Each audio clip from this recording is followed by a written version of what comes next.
नमस्कार दोस्तों, इस वीडियो में हम पढ़ेंगे प्राचीन भारतीय इतिहास के लेक्चर नंबर 2 है दोस्तों। इस वीडियो में हम क्या टॉपिक कवर करेंगे, जैन धर्म और बौद्ध धर्म। दोस्तों ए टू जेड जितना भी क्वेश्चन बनेगा दोस्तों इसी में से ही आएगा। जी हाँ दोस्तों, मैं झूठ नहीं कर रहा हूँ, एकदम सच जो भी क्वेश्चन बनेगा, क्योंकि 1 घंटे का वीडियो होने वाला है दोस्तों। तो ए टू जेड जैन धर्म और बौद्ध धर्म जितने भी टॉपिक इसमें हैं हम सब कवर करेंगे। आपको कुछ एक्स्ट्रा बहुत एक्स्ट्रा मिलेगा जो दोस्तों जानने के लिए आप कहीं भी पढ़कर देखे होंगे दोस्तों।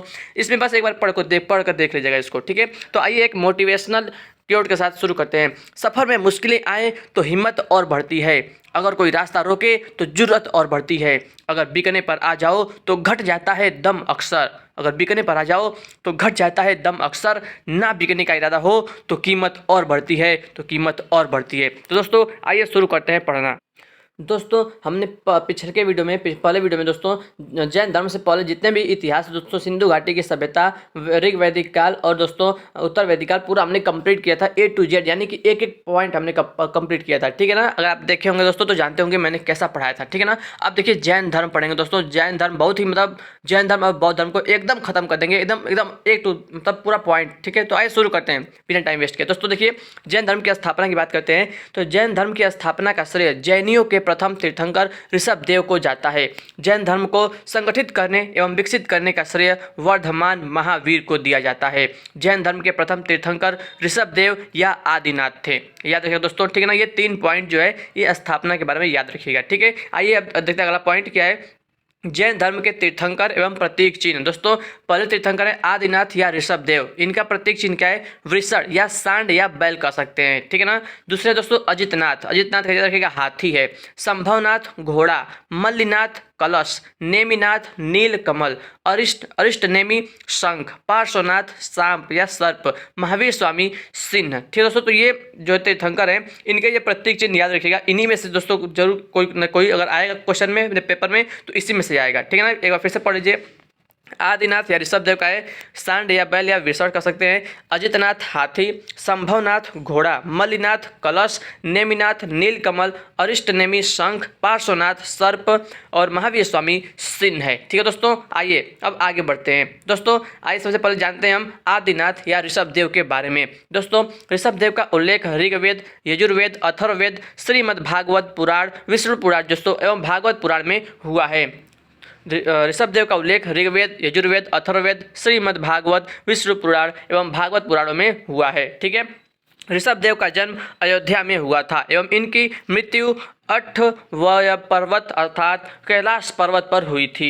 ऋषभदेव का प्रतीक चिन्ह सांड है, ठीक है दोस्तों, या बैल कह सकते हैं। तो फ्रेंड्स ये तीनों पॉइंट याद रखिएगा किसके बारे में, ऋषभदेव या आदिनाथ के बारे में। दोस्तों आगे देखते हैं पार्श्वनाथ के बारे में। दोस्तों जन्म हुआ था पार्श्वनाथ का वाराणसी में, ठीक है। इनके माता का नाम वामा देवी, पिता का नाम वाराणसी के राजा अश्वसेन थे पिता, ठीक है ना। पत्नी का नाम दोस्तों प्रभावती है। इनको ज्ञान प्राप्ति क्या हुआ था, समवेत पर्वत पर। शरीर त्याग इन्होंने किया था पार्श्वनाथ पहाड़ी पर और पार्श्वनाथ की अनुयायी निग्रंथ कहलाते थे। पार्श्वनाथ की अनुयायी निग्रंथ कहलाते थे, ठीक है दोस्तों, तो याद रखिएगा।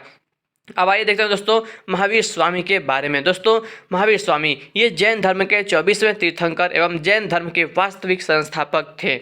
जन्म हुआ था 540 ईसा पूर्व में। जन्मस्थल है कुंडग्राम में। पिता का नाम सिद्धार्थ पिता जो थे वो वज्जी संघ के ज्ञात्रिक कुल के थे, ठीक है। माता का दोस्तों थी त्रिशला, लिच्छवी वंश के शासक चेटक की बहन थी।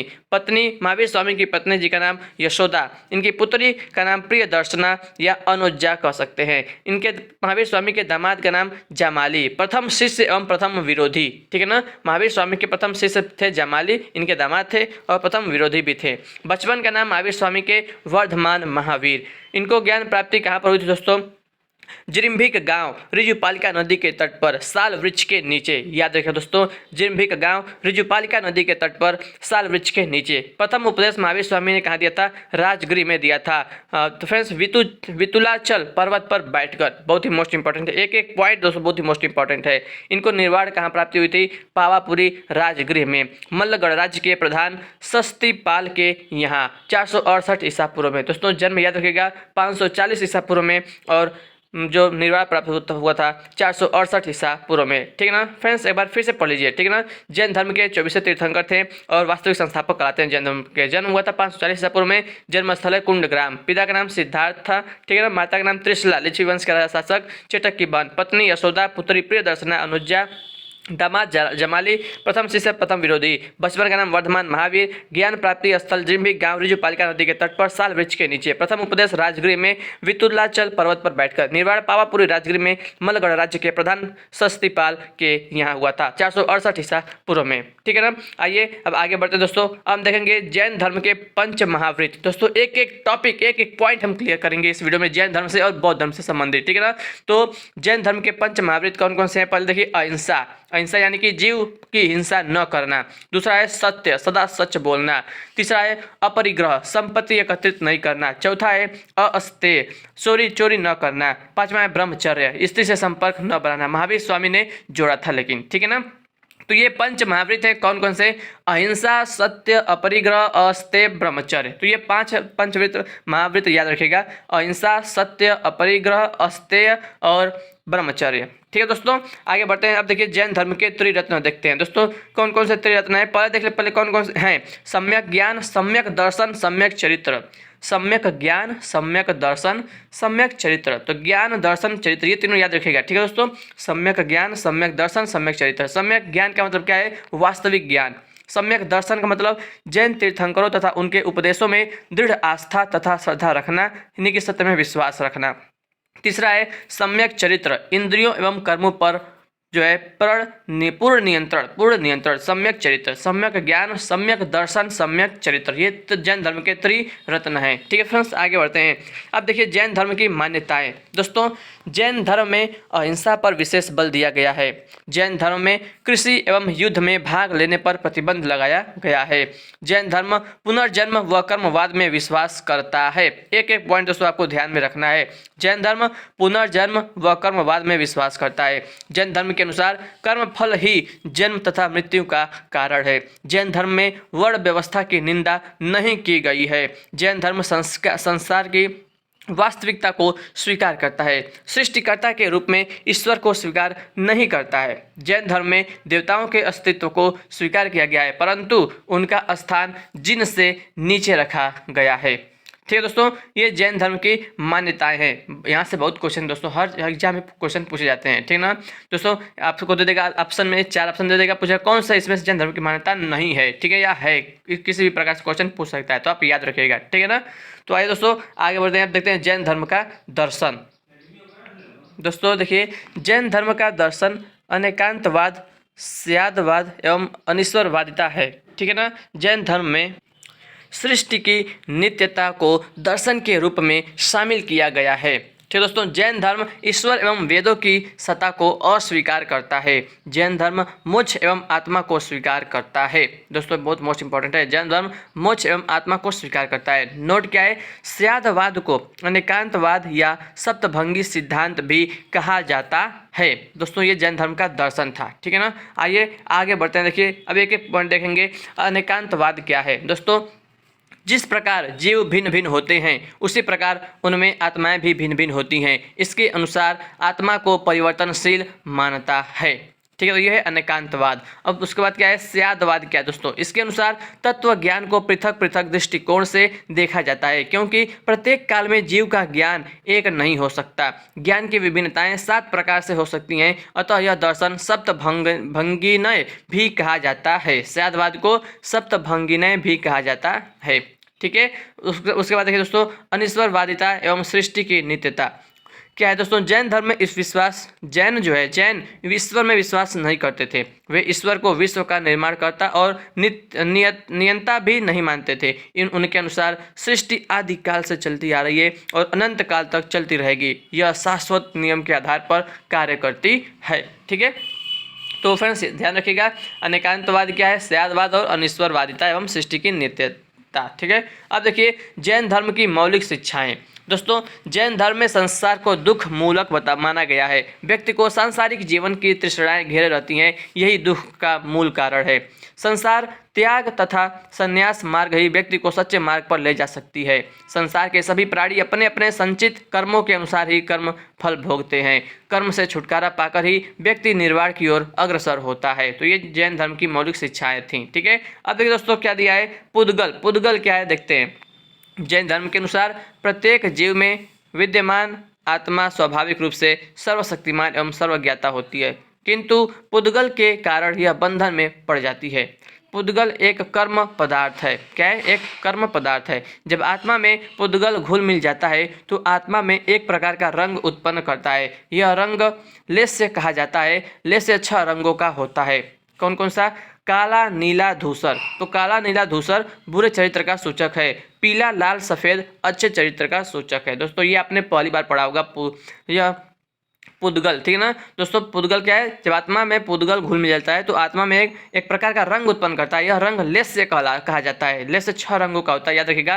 काला, नीला, धूसर। तो काला, नीला, धूसर जो है बुरे चरित्र का सूचक है, और पीला, लाल, सफ़ेद, पीला, लाल, सफ़ेद अच्छे चरित्र का सूचक है। ठीक है ना। अब देखिए पुद्गल से मुक्ति। पुद्गल से मुक्ति पाने के लिए त्रिरत्न सम्यक ज्ञान, सम्यक दर्शन और सम्यक चरित्र का अनुशीलन अनिवार्य है। जब कर्म यानी कि पुद्गल का अवशेष समाप्त हो जाता है तब मोक्ष की प्राप्ति होती है। ठीक है ना। आज दोस्तों अब आगे बढ़ते हैं। जैन संघ देखते हैं। जैन संघ, महावीर स्वामी ने पावापुरी में जैन संघ की स्थापना की। संघ के अध्यक्ष क्रमानुसार दोस्तों पहले थे महावीर स्वामी, उसके बाद सुधर्मन, उसके बाद जम्बू स्वामी। ये अंतिम केवलिन थे। ठीक है ना, अंतिम केवलिन थे। पहले महावीर स्वामी, फिर सुधर्मन, उसके बाद जम्बू स्वामी। ठीक है। अब देखिए संघ की संरचना। दोस्तों तीर्थंकर, तीर्थंकर मतलब क्या है? अवतार पुरुष। अरहंत किसको कहते थे? अरहंत, जो निर्वाण के बहुत करीब थे। आचार्य, जैन सन्यासी समूह के प्रधान को आचार्य कहते थे। उपाध्यक्ष किसको कहते थे? जैन धर्म के अध्यापक या संत को कहते थे उपाध्यक्ष। भिक्षु या भिक्षुड़ी ये सन्यासी जीवन व्यतीत करते थे। श्रावक और श्राविका ये गृहस्थ होकर भी संघ के सदस्य थे।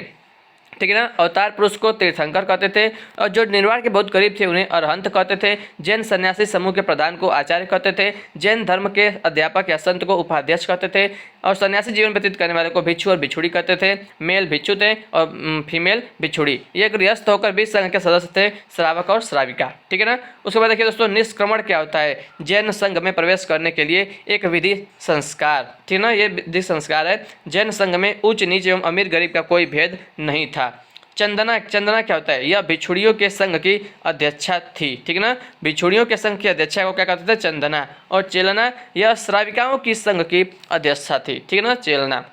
दोस्तों देखिए अब देखेंगे हम श्वेतांबर और दिगंबर में अंतर। ठीक है, आप जानते हैं दोस्तों कि जो जैन धर्म है वो 2 भागों में बट गया था, श्वेतांबर और दिगंबर। ठीक है ना, तो इन दोनों में अंतर देख लेते हैं। श्वेतांबर, श्वेतांबर दोस्तों मोक्ष प्राप्ति के लिए वस्त्र त्याग आवश्यक नहीं था श्वेतांबर में, लेकिन दिगंबर में मोक्ष के लिए वस्त्र त्याग आवश्यक था। ठीक है ना। श्वेतांबर में स्त्रियां मोक्ष की अधिकारी हैं, लेकिन दिगंबर में स्त्रियों को निर्वाण संभव नहीं था।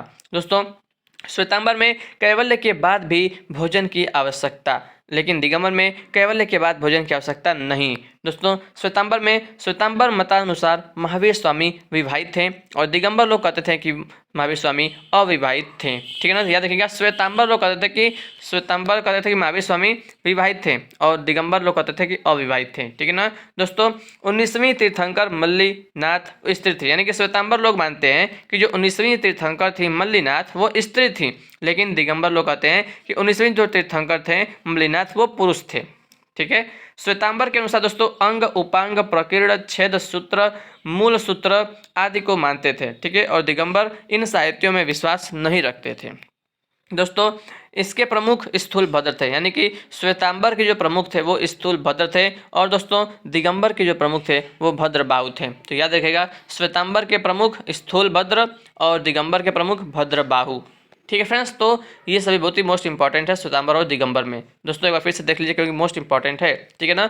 श्वेतांबर मोक्ष प्राप्ति के लिए वस्त्र त्याग आवश्यक नहीं था, स्त्रियां मोक्ष की अधिकारी हैं, कैवल्य के बाद भी भोजन की आवश्यकता। श्वेतांबर मतानुसार महावीर स्वामी विवाहित थे। 19वीं तीर्थंकर जो मल्लिनाथ वो स्त्री थी इनके अनुसार, श्वेतांबर के अनुसार। अंग उपांग प्रकृति छेद सूत्र मूल सूत्र आदि को मानते थे और इसके प्रमुख जो है स्थूल भद्र थे श्वेतांबर। दिगंबर देख लीजिए मोक्ष के लिए वस्त्र आवश्यक नहीं है, ठीक है, वस्त्र त्याग आवश्यक है, ठीक है। स्त्रियों को निवास संभव नहीं था, इसमें कैवल्य के बाद भोजन की आवश्यकता नहीं। दिगंबर मतानुसार महावीर स्वामी अविवाहित थे। 19वीं तीर्थंकर मल्लिनाथ पुरुष थे। दिगंबर इन साहित्यों में विश्वास नहीं करते थे। अंग उपांग प्रकृति छेद सूत्र मूल सूत्र, ठीक है ना। इसके प्रमुख भद्रबाहु थे। तो फ्रेंड्स ये हो गया श्वेतांबर और दिगंबर में अंतर, डिफरेंस, ठीक है ना। अब देखिए दोस्तों श्वेतांबर एवं दिगंबर संप्रदाय के उप संप्रदाय। दोस्तों श्वेतांबर देखिए, श्वेतांबर पुजेरा, मूर्ति पूजक, टेरावासी, मंदिर मार्गी, ढूंढिया, स्थानकवासी, साधु मार्गी, थेरापंथी। तो फ्रेंड्स ये सब उप संप्रदाय हैं। दिगंबर के देख लीजिए 20 पंथी एवं तेरापंथी, 30 पंथी,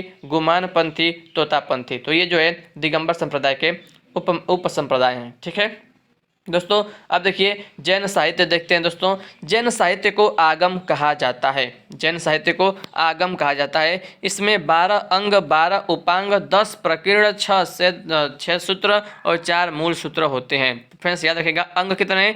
12 अंग, 12 उपांग, 12 अंग, 12 उपांग, 10 प्रकीर्ण, 6 छेद सूत्र और 4 मूल सूत्र होते हैं। जैन धर्म के ग्रंथ अर्धमागधी प्राकृत भाषा में लिखे गए थे। जैन धर्म के ग्रंथ अर्धमागधी यानी कि प्राकृत भाषा में लिखे गए थे, ठीक है। भद्रबाहु ने कल्पसूत्र को संस्कृत में लिखा। भद्रबाहु ने कल्पसूत्र को संस्कृत में लिखा। अब देखिए दोस्तों आचरांग सूत्र क्या है? आचरांग सूत्र जैन मुनियों के जीवन के लिए आचार नियम। भगवती सूत्र महावीर स्वामी के जीवन तथा कृत्यों। यानी दोस्तों देखिए ये जो आचरांग सूत्र इसमें क्या मिलता है हमें देखने को? जैन मुनियों के जीवन के लिए आचार नियम मिलते हैं और भगवती सूत्र में दोस्तों महावीर के जीवन तथा कृत्यों एवं उनके समकालीनों का वर्णन मिलता है। इसमें 16 महाजनपदों का उल्लेख मिलता है। बहुत ही मोस्ट इंपॉर्टेंट है। 16 महाजनपदों का उल्लेख किसमें मिलता है? भगवती सूत्र में मिलता है, ठीक है। अब देखिए नाया धम्म कहा, इसमें महावीर की शिक्षाओं का संग्रह है। नाया धम्म कहा में, ठीक है। 12 उपांग दोस्तों जो 12 उपांग है, 12 उपांग में हमें क्या देखने को मिलता है? किसका वर्णन? देखिए इसमें ब्राह्मण का वर्णन, प्राणियों का वर्गीकरण, खगोल विद्या, काल विभाजन, मरणोपरांत जीवन का वर्णन आदि मिलता है, ठीक है ना। तो 12 उपांग में। और 10 प्रकीर्ण दोस्तों क्या है? देखिए जैन धर्म से संबंधित विधि विषयों का वर्णन मिलता है 10 प्रकीर्ण में। 6 छेद सूत्र हैं, इसमें क्या मिलता है? इसमें भिक्षुओं के लिए उपयोगी नियम तथा विधियों का संग्रह मिलता है। किसमें? छेद सूत्र में। थेरावली क्या है? थेरावली इसमें जैन संप्रदाय के संस्थापकों की सूची दी गई है। तो जैन धर्म के संस्थापकों की सूची किसमें दी गई है? थेरावली में। नादि सूत्र एवं अनुयोग सूत्र क्या है दोस्तों? जैनियों के शब्दकोश हैं, इसमें भिक्षुओं के लिए आचरण संबंधी बातें हैं। नादि सूत्र और अनुयोग सूत्र में, ठीक है। अन्य जैन ग्रंथ दोस्तों देखिए कल्पसूत्र किसने लिखा है? भद्रबाहु ने। कुवलय माला, उद्योतन सूरी, अस्यादवाद जरी, मल्लिसेन और द्रव्य संग्रह नेमी चंद। तो ये अन्य जैन ग्रंथ हैं, ठीक है ना। इसके रचनाकार आप देख सकते हैं कौन कौन लोग हैं दोस्तों। आप देखते हैं हम प्रमुख जैन संगीतियाँ यानी कि सम्मेलन। दोस्तों प्रथम जैन संगीति देखिए कहाँ हुआ था? पाटलिपुत्र में हुआ था। 300 ईसा पूर्व में। अध्यक्ष थे स्थूलभद्र। नोट इसी सम्मेलन में जैन धर्म 2 संप्रदायों में बट गया था। दोस्तों मोस्ट इंपॉर्टेंट है कौन कौन से? दिगंबर और श्वेतांबर। तो प्रथम जैन संगीति दोस्तों कब हुई थी? 300 ईसा पूर्व में। स्थान पाटलिपुत्र में हुआ था। अध्यक्ष थे स्थूलभद्र। इसी सम्मेलन में जैन धर्म 2 संप्रदायों में बट गया था प्रथम जैन संगीति में, ठीक है। अब देखिए द्वितीय संगीति स्थान कहाँ पर हुआ था? वल्लभी गुजरात। वर्ष 512 ईसा पूर्व में। अध्यक्ष थे देवर्धिगढ़ यानी कि क्षमा श्रमण। नोट इसी सम्मेलन में बिखरे ग्रंथों का संकलन किया गया द्वितीय जैन संगीति में, ठीक है। अब देखिए दोस्तों प्रमुख जैन तीर्थ स्थल दोस्तों अयोध्या। यहाँ 5 तीर्थंकरों का जन्म हुआ था। प्रथम तीर्थंकर ऋषभदेव का जन्म यहीं हुआ था, ठीक है दोस्तों। यानी कि 24 जो तीर्थंकर हैं उनमें से 5 तीर्थंकरों का जन्म जो है अयोध्या में हुआ था। और जो पहले तीर्थंकर थे दोस्तों ऋषभदेव, उनका भी जन्म यहीं पर हुआ था। तो ऋषभदेव का हुआ था और 4 लोग और हैं, ठीक है। उनका भी जन्म अयोध्या में ही हुआ था। अब देखिए सम्मेद शिखर दोस्तों यहाँ पार्श्वनाथ ने अपना शरीर त्यागा था। ठीक है सम्मेद शिखर में। अब पावापुरी दोस्तों यहाँ महावीर स्वामी ने निर्वाण प्राप्त किया था। दोस्तों चौथा है कैलाश पर्वत, यहाँ आदिनाथ यानी कि ऋषभ देव ने निर्वाण प्राप्त किया था। ठीक है ना। श्रवण बेल गोला, यहाँ गौतमेश्वर बाहुबली की विशाल प्रतिमा है। और माउंट आबू, यहाँ सफेद संगमरमर से बने दिलवाड़ा के जैन मंदिर स्थित हैं। तो ये दोस्तों प्रमुख जैन तीर्थ स्थल है। अयोध्या, समेध शिखर, पावापुरी, कैलाश पर्वत, श्रवण बेल गोला और माउंट आबू। दोस्तों याद रखिएगा, अयोध्या में 5 तीर्थंकरों का जन्म हुआ था, ऋषभ देव का भी जन्म यहीं पर हुआ था। समेध शिखर में पार्श्वनाथ ने अपना शरीर त्यागा था और महावीर स्वामी ने निर्वाण प्राप्त किया था। पावापुरी में आदिनाथ ऋषभ देव ने निर्वाण प्राप्त किया था। कैलाश पर्वत पर गौतमेश्वर बाहुबली का विशाल प्रतिमा कहाँ पर है? श्रवण बेल गोला पे है। और सफेद संगमरमर से बने दिलवाड़ा के जैन मंदिर कहाँ है? माउंट आबू में है। तो ठीक है फ्रेंड्स, आगे बढ़ते हैं। अन्य तथ्य देखते हैं जैन धर्म से संबंधित। देखिए, यापनीय संप्रदाय, ये क्या है? यह जैन धर्म का एक संप्रदाय है जिसकी उत्पत्ति दिगंबर संप्रदाय से हुई। यह श्वेतांबरों की मान्यताओं का भी पालन करता है। कौन सा संप्रदाय है? यापनीय संप्रदाय। दोस्तों अगला पॉइंट है जैन धर्म को आश्रय प्रदान करने वाले शासक। तो किस किस शासक ने जैन धर्म को आश्रय प्रदान किया? देख लीजिए, महापद्मनंद, घनानंद, बिंबिसार, अजातशत्रु, उदयन, चंद्रगुप्त मौर्य, बिंदुसार, संप्रति, चंडप्रद्योत और खारवेल, अमोघवर्ष और कुमारपाल आदि। ठीक है दोस्तों, तो ये लोग जो हैं जैन धर्म को आश्रय प्रदान करने वाले शासक हैं। ठीक है ना, तो देख लीजिएगा, याद रखिएगा। ठीक है दोस्तों, यहाँ तक हमने पूरा जैन धर्म को एकदम डिटेल में आपको कंप्लीट करा दिया है। ठीक है ना दोस्तों, तो अब आइए आगे बढ़ते हैं। हम पढ़ेंगे क्या? बौद्ध धर्म के बारे में। ठीक है दोस्तों, बौद्ध धर्म के बारे में। तो फ्रेंड्स देखती है स्थापना देखते हैं। ठीक है ना, तो फ्रेंड्स देखिए, स्थापना, बौद्ध धर्म के संस्थापक एवं प्रवर्तक सिद्धार्थ यानी कि गौतम बुद्ध थे। ठीक है फ्रेंड्स, कौन थे? गौतम बुद्ध थे। ठीक है, प्रवर्तक सिद्धार्थ, इनका बचपन का नाम था सिद्धार्थ। ठीक है, तो दोस्तों गौतम बुद्ध का जीवन परिचय। जन्म हुआ था 563 ईसा पूर्व में लुम्बिनी वन कपिल वस्तु में हुआ था इनका जन्म। पिता का नाम शुद्धोदन जो कि शाक्य क्षत्रिय कुल कपिल वस्तु के शासक थे। माता का नाम महामाया जो कि कोली वंश की थी। ठीक है ना। पालन पोषण, गौतम बुद्ध का पालन पोषण दोस्तों, सिद्धार्थ के जन्म के 1 सप्ताह में ही उनकी माता महामाया की मृत्यु हो गई थी। इस कारण सिद्धार्थ का पालन पोषण सौतेली माता महाप्रजापति गौतमी द्वारा किया गया। तो फ्रेंड्स याद रखिएगा। ठीक है ना, तो ये सभी जन्म 563 ईसा पूर्व में लुम्बिनी वन कपिल वस्तु में हुआ था। पिता शुद्धोदन शाक्य क्षत्रिय कुल कपिल वस्तु के शासक थे। माता महामाया थी कोलीय वंश की। पालन पोषण जो दोस्तों किसने किया था? सौतेली माता महाप्रजापति गौतमी ने किया था, क्योंकि इनकी माता महामाया का जो मृत्यु हो गया था जन्म के 1 सप्ताह बाद ही। ठीक है फ्रेंड्स, तो आगे बढ़ते हैं। इनकी पत्नी का नाम यशोधरा था। अन्य नाम इनका है बिंबा और गोपा। ये अन्य नाम है इनके, बिंबा और गोपा। ठीक है ना, यशोधरा के। दोस्तों पुत्र नाम है राहुल। पुत्र का नाम है राहुल। गौतम बुद्ध के पुत्र का नाम राहुल। ठीक है ना दोस्तों, बुद्ध के जन्म के समय भविष्यवाणी हुई थी। तो क्या हुआ था? कालदेव एवं कौंडिल्य नामक ब्राह्मण ने बुद्ध के जन्म के समय भविष्यवाणी की। दोस्तों बहुत ही मोस्ट इंपॉर्टेंट है, किसने किया था? कालदेव। उनका 2 लोग थे, ब्राह्मण, 2 ब्राह्मण थे। एक ब्राह्मण का नाम कालदेव और दोस्तों दूसरे ब्राह्मण का नाम कौंडिल्य। ठीक है ना, कालदेव कौंडिल्य नामक ब्राह्मण ने बुद्ध के जन्म के समय भविष्यवाणी की और कहा कि यह बालक चक्रवर्ती राजा बनेगा या फिर सन्यासी बनेगा। क्या कहा था कालदेव और कौंडिल्य नामक ब्राह्मण ने? कि यह राजा यह बालक जो है चक्रवर्ती सम्राट बनेगा, राजा बनेगा अथवा सन्यासी बनेगा। ठीक है ना दोस्तों, तो 4 दृश्य देखते हैं। 4 दृश्य जिनसे सिद्धार्थ विचलित हुए एवं सन्यास की ओर बढ़े। दोस्तों पहले उन्होंने क्या देखा था? बूढ़ा व्यक्ति, उसके बाद बीमार व्यक्ति, मृत व्यक्ति की अर्थी और एक लास्ट में सन्यासी। दोस्तों इसका क्रम याद रखिएगा, क्रम भी मोस्ट इंपॉर्टेंट है। सबसे पहले बूढ़ा व्यक्ति, उसके बाद बीमार व्यक्ति, उसके बाद मृत व्यक्ति की अर्थी देखी थी और एक उसके बाद सन्यासी को देखा था। ठीक है ना दोस्तों, आगे बढ़ते हैं। देखिए महाविनिष्क्रमण क्या है? दोस्तों देखिए, उपरोक्त 4 दृश्यों को देखकर सिद्धार्थ ने 29 वर्ष की अवस्था में गृह त्याग दिया। ठीक है ना, और यह बौद्ध ग्रंथों में महाविनिष्क्रमण कहलाया। यानी कि महाविनिष्क्रमण क्या है? जब उन्होंने गृह त्याग किया तो यही घटना जो है महाविनिष्क्रमण कहलाई। ठीक है, नोट देखिए, गृह त्याग की घटना का उल्लेख पाली ग्रंथ महापरिगढ़वाड़ सूक्त में मिलता है। किसमें मिलता है? परिगढ़वाड़ सूत्र में मिलता है। ठीक है, तो गृह त्याग के समय सिद्धार्थ कंथक नामक घोड़ा एवं चान या छंदक नामक सारथी के साथ गए थे। दोस्तों मोस्ट इंपॉर्टेंट है, गृह त्याग के समय सिद्धार्थ कंथक नामक घोड़ा एवं चान छंदक नामक सारथी के साथ गए थे। ठीक है, आगे बढ़े दोस्तों। सिद्धार्थ ने अनोमा नदी पर घोड़ा एवं सारथी को छोड़ा था? कहाँ पर सिद्धार्थ ने अनोमा नदी पर घोड़ा को छोड़ा था और सारथी को भी छोड़ा था, वहीं अनोमा नदी पर। ठीक है ना। आइए दोस्तों आगे बढ़ते हैं। अब देखिए, सिद्धार्थ से बुद्ध बनने की यात्रा यानी कि ज्ञान प्राप्ति यात्रा को देखते हैं। दोस्तों, ज्ञान की खोज में सिद्धार्थ सर्वप्रथम वैशाली पहुंचे। कहाँ पहुंचे? वैशाली। यहाँ वे अलार कलाम के आश्रम में गए। अलार कलाम से सिद्धार्थ ने तप की क्रिया, उपनिषदों की, ब्रह्म विद्या की शिक्षा प्राप्त की। फ्रेंड्स एक बार फिर से देख लीजिए, ज्ञान की खोज में सिद्धार्थ सर्वप्रथम वैशाली पहुंचे। यहाँ वे अलार कलाम के आश्रम में गए। अलार कलाम से सिद्धार्थ ने तप की क्रिया, उपनिषदों की, ब्रह्म विद्या की शिक्षा प्राप्त की। वैशाली से राजगीर के पास रुद्रकराम पुत्र के आश्रम पहुंचे। यहाँ पर उन्होंने योग का ज्ञान प्राप्त किया।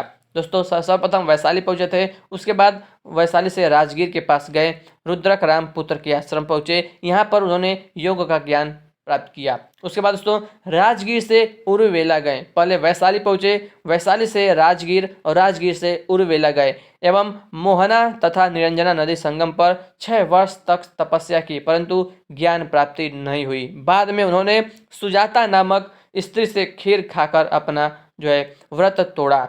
क्या नाम था? सुजाता। ठीक ना दोस्तों। सबसे पहले कहाँ गए थे?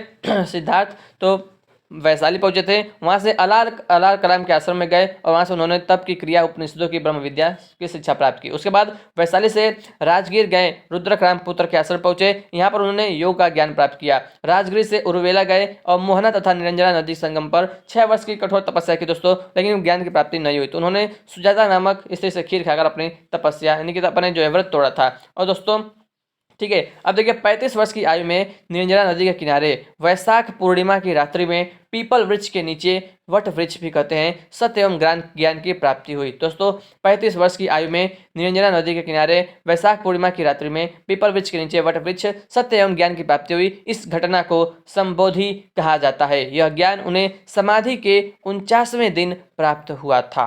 ठीक है दोस्तों, समाधि के 49वें दिन प्राप्त हुआ। ओके दोस्तों, आप देखिए यहाँ पर देख सकते हैं अनोमा नदी पर उन्होंने जो घर त्यागने के बाद घोड़े एवं साथी को छोड़ा, अनोमा नदी। उसके बाद दोस्तों वैशाली गए, यहाँ से अलार कलाम से तप क्रिया, उपनिषद के ज्ञान की प्राप्ति हुई। वैशाली से दोस्तों राजगीर गए, रुद्रकराम पुत्र से योग ज्ञान प्राप्त की। ठीक है ना, योग ज्ञान की प्राप्ति हुई। और राजगीर के बाद दोस्तों उर्वेला गए, यहाँ पर निरंजना नदी तट पर वैशाख पूर्णिमा की रात सत्य एवं ज्ञान का आलोक प्राप्त हुआ।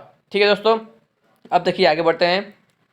ज्ञान प्राप्ति के बाद उरुवेला का यह क्षेत्र बोध गया एवं सिद्धार्थ जो है वो बुद्ध कहलाए। दोस्तों जब ज्ञान प्राप्ति उनको हो गया तो जो उरुवेला का क्षेत्र था वो बोध गया कहलाया, और सिद्धार्थ, उनके बचपन का नाम सिद्धार्थ था तो सिद्धार्थ उनका नाम हो गया बुद्ध। ठीक है ना, महात्मा बुद्ध कहलाए। दोस्तों अब देखिए धर्म चक्र प्रवर्तन क्या है। गौतम बुद्ध के ज्ञान प्राप्ति के बाद प्रथम उपदेश एवं दीक्षा दिए जाने की घटना धर्म चक्र प्रवर्तन कहलाती है। ठीक है ना। शिक्षा, गौतम बुद्ध के ज्ञान प्राप्ति के बाद प्रथम उपदेश और शिक्षा दिए जाने की घटना धर्म चक्र प्रवर्तन कहलाती है। ठीक है दोस्तों, नोट देखिए, गौतम बुद्ध ने अपना पहला उपदेश एवं दीक्षा ऋषि पत्तन सारनाथ में दिए। दोस्तों क्या अधिकतर पूछता है क्या? सारनाथ में। ठीक है ना, ऋषि पत्तन सारनाथ में दिए। इसका उल्लेख संयुक्त निकाय में मिलता है। प्रथम उपदेश में ही गौतम बुद्ध ने 4 आर्य सत्यों को बताया था। तो कौन कौन से 4 आर्य सत्य हैं? देखिए, पहला आर्य सत्य है दुख, यानी कि दुख है। दूसरा है दुख समुदाय, दुख का कारण है। तीसरा है दुख निरोध, यानी कि दुख का निदान है। चौथा है दुख निरोध गामिनी प्रतिपदा, यानी कि दुख निदान के उपाय हैं। यानी कि पहला क्या बताया था? दुख है, दूसरा है दुख का कारण है, दुख का निदान है, और दुख निदान के उपाय भी हैं। तो ये 4 आर्य सत्य बताए थे उन्होंने। ठीक है ना। आगे बढ़ते हैं दोस्तों। अब देखिए अष्टांगिक मार्ग क्या है। दोस्तों इसका संबंध चौथे आर्य सत्य से है। ठीक है, देखिए पहला प्रथम आर्य सत्य दुख। प्रथम आर्य सत्य के अनुसार संसार में सभी वस्तुएं दुखमय हैं। प्रथम आर्य सत्य में जन्म एवं मरण के चक्र को दुख का मूल कारण बताया गया है। दूसरा आर्य सत्य में देखिए क्या है? दुख दुख समुदाय। दोस्तों दूसरे आर्य सत्य में दुख उत्पन्न करने का मूल कारण तृष्णा को बताया गया है। तीसरा आर्य सत्य देखिए दुख निरोध। तीसरे आर्य सत्य में दुख निवारण या निरोध के लिए तृष्णा का उन्मूलन आवश्यक बताया है। चौथा आर्य सत्य दुख निरोध गामिनी प्रतिपदा। चौथे आर्य सत्य में गौतम बुद्ध ने दुख के उन्मूलन का मार्ग बताया है, यही अष्टांगिक मार्ग कहलाते हैं। ठीक है ना। तो देखिए अष्टांगिक मार्ग कौन कौन से हैं दोस्तों। तो फ्रेंड्स देखिए यहाँ पर 8 यानी कि अष्टांगिक मार्ग हैं। पहला है देखिए सम्यक दृष्टि, सम्यक संकल्प, सम्यक वाक, सम्यक कर्मोन्त, सम्यक आजीव, सम्यक व्यायाम, सम्यक स्मृति, सम्यक समाधि। ठीक है दोस्तों, ये अष्टांगिक मार्ग है 8। पहला है सम्यक दृष्टि, वस्तुओं के वास्तविक स्वरूप का ध्यान रखना। सम्यक संकल्प, आसक्ति द्वेष हिंसा से मुक्त विचार। सम्यक वाक का मतलब है अप्रिय वचनों का परित्याग। और दोस्तों चौथा है सम्यक कर्मों, दान दया सत्य अहिंसा सत्कर्मों का अनुसरण। दोस्तों पांचवा है सम्यक आजीव, यानी कि सदाचार के नियमों के अनुकूल जीवन व्यतीत करना। दोस्तों छठा है सम्यक व्यायाम, विवेकपूर्ण प्रयत्न करना। सातवां है सम्यक स्मृति, मिथ्या धारणाओं का परित्याग कर सच्ची धारणा रखना। आठवां है सम्यक समाधि, मन अथवा चित्त की एकाग्रता। दोस्तों अष्टांगिक मार्ग कौन कौन सा है याद रखिएगा। सम्यक दृष्टि, सम्यक संकल्प, सम्यक वाक, सम्यक कर्मोन्त, सम्यक आजीव, सम्यक व्यायाम, सम्यक स्मृति, सम्यक समाधि। ठीक है दोस्तों, तो इसको एक बार पढ़ लीजिए और ठीक है ना। सम्यक दृष्टि, सम्यक संकल्प, सम्यक वाक, सम्यक कर्मोन्त, सम्यक आजीव, सम्यक व्यायाम, सम्यक स्मृति, सम्यक समाधि। तो ये अष्टांगिक मार्ग है। ठीक है ना। आइए दोस्तों अब आगे बढ़ते हैं, बौद्ध संघ की स्थापना देखते हैं। दोस्तों गौतम बुद्ध ने सारनाथ में बौद्ध संघ की स्थापना की। बौद्ध संघ का संगठन गणतांत्रिक प्रणाली पर आधारित था। संघ में प्रवेश पाने के लिए कम से कम 15 वर्ष की आयु का होना आवश्यक था। माता पिता की आज्ञा आवश्यक थी। ठीक है। अस्वस्थ, शारीरिक विकलांगता, ऋणी, सैनिक एवं दासों का प्रवेश संघ में वर्जित था। तो किनका किनका प्रवेश वर्जित था दोस्तों। अस्वस्थ लोगों का, शारीरिक विकलांगता जो लोग थे शारीरिक विकलांग से उनका वर्जित था। ऋणी यानी जो जिस पर कर्ज है वो भी नहीं हिस्सा ले सकता था। सैनिक और दासों का प्रवेश संघ में वर्जित था। किसी प्रस्ताव में मतभेद होने पर मतदान करवाया जाता था। मतदान गुप्त एवं प्रत्यक्ष दोनों रूप में होता था। गणपूर्ति में 20 सदस्य थे। ठीक ना। संघ के सदस्य अनुयायी 2 वर्गों में बटे थे। पहला है भिक्षु भिक्षुड़ी, दोस्तों ये सन्यासी जीवन जीने वाले लोग थे। दूसरा दोस्तों उपासक उपासिकाएं, ये गृहस्थ जीवन में रहकर बौद्ध धर्म अनुसरण करने वाले लोग थे। ठीक है ना। उसके बाद देखिए दोस्तों बौद्ध संघ की सदस्यता सभी जातियों के लिए सुलभ थी। ठीक है। चोर एवं हत्यारों का प्रवेश वर्जित था। प्रारंभ में स्त्रियों को संघ में शामिल होने का अधिकार नहीं था, परंतु जब गौतम बुद्ध कपिलवस्तु पहुंचे तो उनकी सौतेली माता गौतमी ने प्रव्रज्या ग्रहण करने की इच्छा प्रकट की, परंतु गौतम बुद्ध ने मना कर दिया। जब गौतम बुद्ध कपिलवस्तु से वैशाली पहुंचे तो गौतमी भी उनके साथ वैशाली गई। अंत में आनंद के प्रबल आग्रह पर गौतम बुद्ध ने प्रव्रज्या ग्रहण करने की अनुमति प्रदान की। ठीक है फ्रेंड्स, इस प्रकार सर्वप्रथम भिक्षुड़ी संघ की स्थापना वैशाली में हुई। कहीं कहीं पर कपिलवस्तु भी दोस्तों मिल जाता है। ठीक है ना। उसके बाद देखिए दोस्तों संघ में प्रवेश के समय त्रिरत्न बुद्ध, संघ और धम्म में विश्वास करने की शपथ लेनी होती थी तथा 10 प्रतिज्ञाओं को दोहराना पड़ता था। 20 वर्ष की आयु पूरी करने के बाद पूर्ण सदस्यता दी जाती थी। दोस्तों संघ में प्रवेश के समय त्रिरत्न बुद्ध, संघ और धम्म में विश्वास करने की शपथ लेनी होती थी और 10 प्रतिज्ञाओं को दोहराना पड़ता था। 20 वर्ष की आयु पूरी होने के बाद पूर्ण सदस्यता दी जाती थी। गौतम बुद्ध ने अपना उत्तराधिकारी मनोनीत नहीं किया था। उन्होंने घोषणा की थी कि धर्म और संघ के निर्धारित नियम ही उनके उत्तराधिकारी हैं। ठीक है। आगे बढ़ते हैं दोस्तों बौद्ध भिक्षुओं के लिए आवश्यक 10 शील सिद्धांत। ठीक है ना। 10 शील यानी कि 10 सिद्धांत है। कौन कौन से देखिए। पहला, दूसरे के धन की इच्छा न करना, झूठ नहीं बोलना, हिंसा से दूर रहना, मादक द्रव्यों का सेवन न करना और व्यभिचार नहीं करना। दोस्तों ये 5 जो सिद्धांत है 1 से लेकर 5 तक, ये 5 सिद्धांतों का पालन करना उपासकों यानी गृहस्थों के लिए भी अनिवार्य था। ठीक है दोस्तों, दूसरे की धन की इच्छा न करना, झूठ नहीं बोलना, हिंसा से दूर रहना, मादक द्रव्यों का सेवन न करना, व्यभिचार नहीं करना, ये 5 दोस्तों गृहस्थों के लिए अभी अनिवार्य था। ठीक है ना। सन्यासी भिक्षु भिक्षुणियों के लिए ये सभी सिद्धांत अनिवार्य थे। जितने भी 10 सिद्धांत है ये जो है सन्यासियों भिक्षु और भिक्षुणियों के लिए जो है सभी सिद्धांत अनिवार्य थे। लेकिन ये जो 5 है, पहले 5 ये केवल गृहस्थों के लिए भी, ये नहीं केवल गृहस्थों के लिए भी जो है अनिवार्य था, बाकी ये सभी नहीं। ठीक है ना। छठवां देखिए क्या है, संगीत एवं नृत्य में भाग नहीं लेना, सुगंधित द्रव्यों का उपयोग नहीं करना, असमय भोजन नहीं करना, सुखप्रद बिस्तर पर नहीं सोना, और 10वां था किसी प्रकार के द्रव्य का संचय न करना। तो ये 10 सिद्धांत है। पहला है दूसरे के धन की इच्छा न करना, झूठ नहीं बोलना, हिंसा से दूर रहना, मादक द्रव्यों का पदार्थ न करना, सेवन न करना, व्यभिचार नहीं करना। और छठवां है संगीत एवं नृत्य में भाग नहीं लेना, सुगंधित द्रव्यों का उपयोग नहीं करना, असमय भोजन नहीं करना, सुखप्रद बिस्तर पर नहीं सोना, किसी प्रकार के द्रव्य का संचय न करना। तो ये बौद्ध भिक्षुओं के लिए आवश्यक 10 सिद्धांत या 10 सील हैं। ठीक है दोस्तों, आगे बढ़ते हैं। संघ के अधिकारी तो नवकंभिक है ना, नवकंभिक है निर्माण से संबंधित अधिकारी थे। उनको क्या कहते थे? नवकंभिक। ठीक है।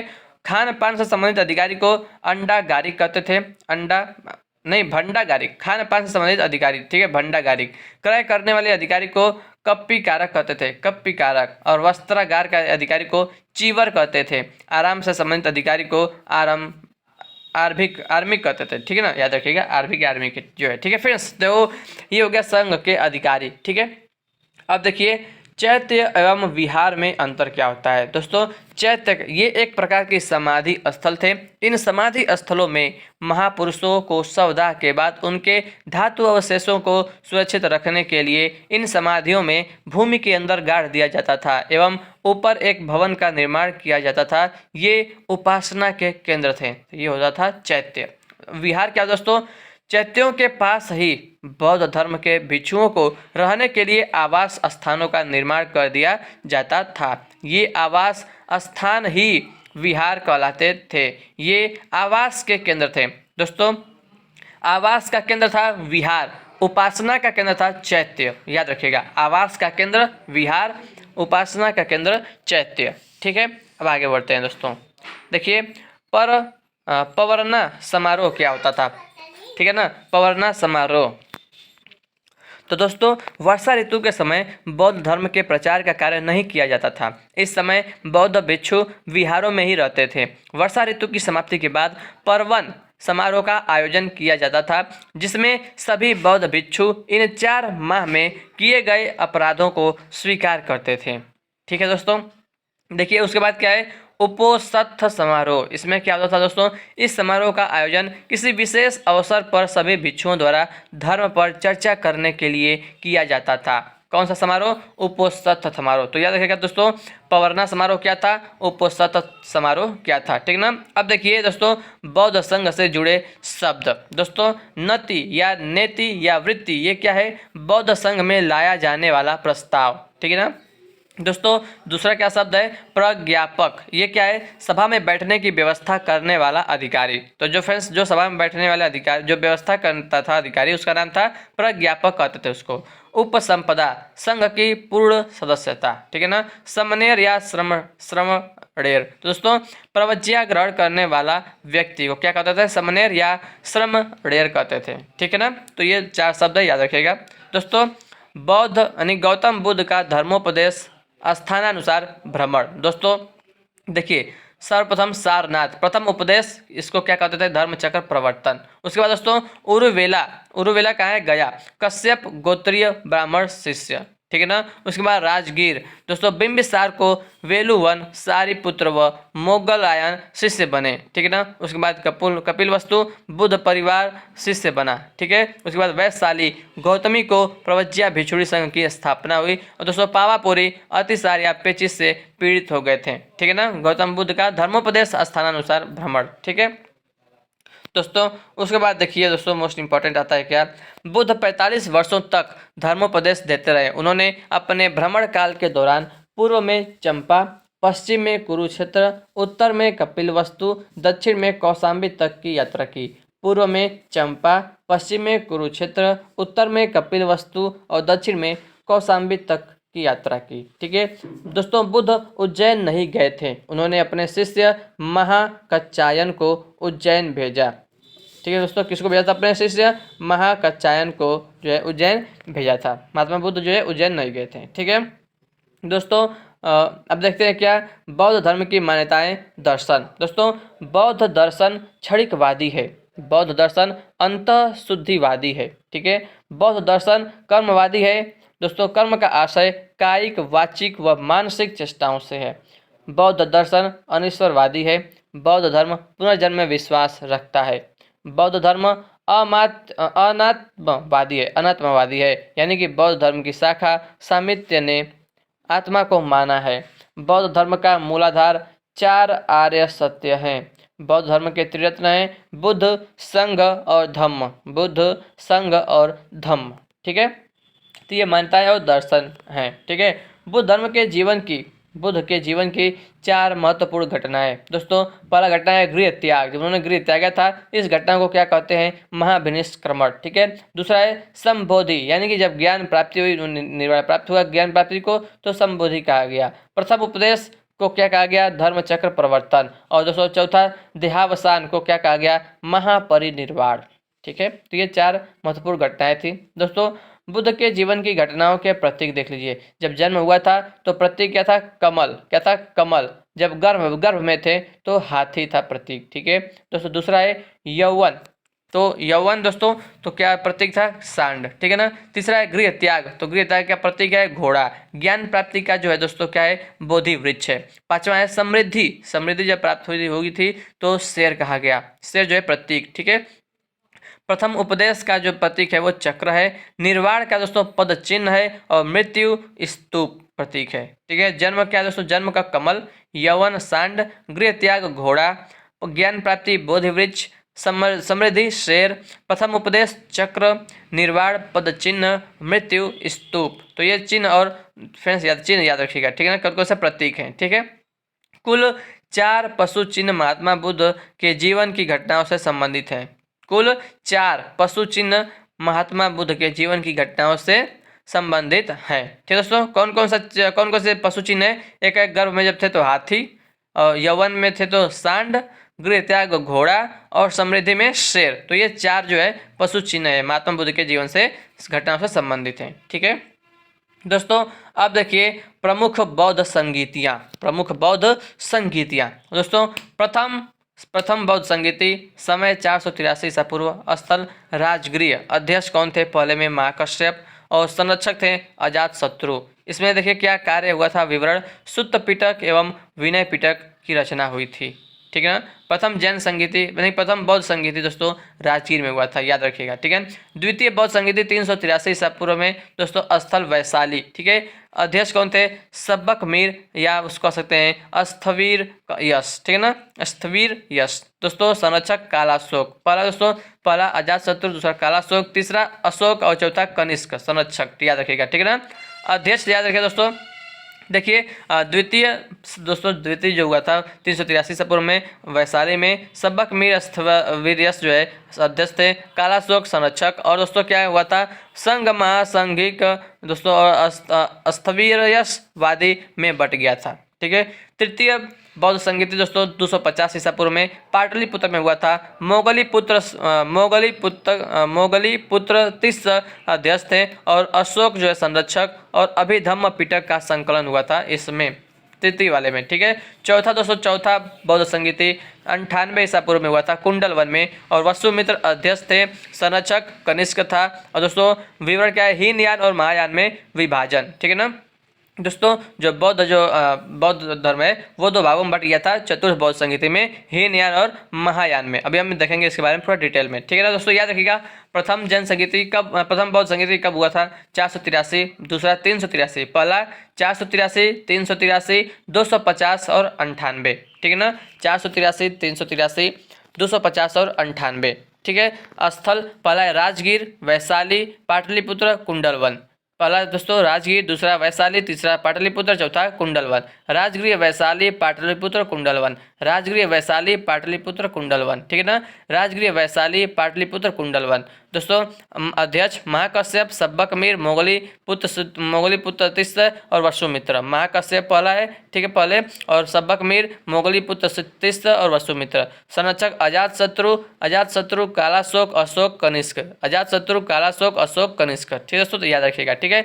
483, 383, 250, 98। राजगृह, वैशाली, पाटलिपुत्र, कुंडलवन। राजगृह, वैशाली, पाटलिपुत्र, कुंडलवन। और महाकश्यप, सब्बकमीर, मोगलीपुत्र तिस्र और वसुमित्र, ठीक है। अजातशत्रु, कालाशोक, अशोक, कनिष्क। अजातशत्रु, कालाशोक, अशोक, कनिष्क। राजगृह, वैशाली, पाटलिपुत्र, कुंडलवन, ठीक है दोस्तों। तो ये आपको याद हो गया होगा, आशा करता हूँ, ठीक है ना। अब दोस्तों अब आगे बढ़ते हैं, बुद्ध के शिष्य के बारे में देखते हैं दोस्तों। तपस्सु व मल्लिक बुद्ध के प्रथम 2 अनुयायी थे। कौन? तपस्सु व मल्लिक, ठीक है ना। दूसरा दोस्तों पंचवर्गीय ब्राह्मण। तीसरे सारिपुत्र। चौथा है मौदगलायन। पांचवा राहुल, ये पुत्र थे बुद्ध के। छठवां दोस्तों नंद, सौतेला भाई थे। उपाली, आनंद, स्त्रियों को संघ में सदस्यता दिलाने में योगदान है किसका? आनंद का। दोस्तों 9वां शिष्य है जीवक। बिंबिसार ने जीवक को अवंती यानी उज्जैन नरेश प्रद्योत की चिकित्सा हेतु भेजा था। 10वां दोस्तों बिंबिसार मगध का शासक। और 11वां अजातशत्रु, यह प्रारंभ में आजीवक, फिर महावीर स्वामी के संपर्क में रहा और अंत में गौतम बुद्ध से दीक्षा ली, ठीक है। 12वां दोस्तों शिष्य है प्रसेनजीत। 13वां है महाकश्यप, प्रथम बौद्ध संगीति का अध्यक्ष, ठीक है ना। तो ये 13 लोग हैं बुद्ध के शिष्य। कौन कौन, उनका नाम देख लीजिए। तपस्सु व मल्लिक, पंचवर्गीय ब्राह्मण, सारिपुत्र, मौदगलायन, राहुल, नंद, उपाली, आनंद, जीवक, बिंबिसार, अजातशत्रु, प्रसेनजीत, महाकश्यप। तो ये 13 लोग बुद्ध के शिष्य हैं, ठीक है ना।